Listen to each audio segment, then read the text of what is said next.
Let's talk about exercises. I love what you brought here. These are great examples of if you Yes. can't go to the gym, you can't afford the gym, the membership's too much, you don't like the gym for that matter, which I don't.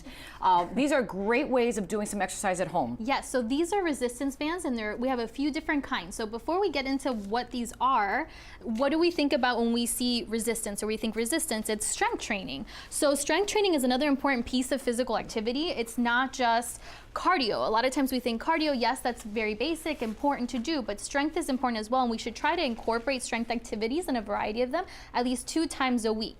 With someone who has heart disease though, a lot of times we hear like, oh, I shouldn't do any strength activity because it's gonna raise my blood pressure. Well, the higher the resistance, the higher the weight, yes, you are at risk to raise your heart rate. But if you do low resistance, higher repetition, you're building the muscles, you're helping with bone development and maintenance, but you're not putting yourself at risk for that high blood pressure. So this is actually one of these great suggestions that you set in front of the TV. Yes. You're watching your favorite novela. Your TV. There's so many combinations that you can do. So what would you do? Let's do a little bit this morning. Let's do some, so it'll be fun.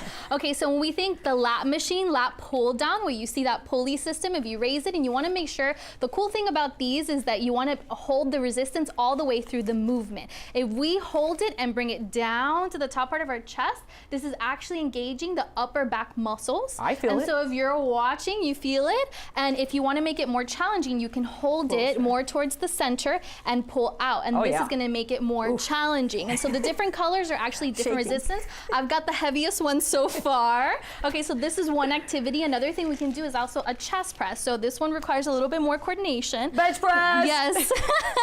So an easy bench press, you're going to bring it around your back and then you're going to pull forward. And the same thing. So if you just change with a hand grip wherever you are, you can actually make it more challenging. So these are really fun, and actually as a family you can make a game out of it with kids. You can take this on your walk and even take some breaks. Maybe every 10 minutes on your walk you can sit on a bench and do some of these activities, and there's so much you can do with them. They're very versatile. Yeah, and they're relatively inexpensive. Honestly, you can get a pack of these for like $10–15 with 3 different resistance.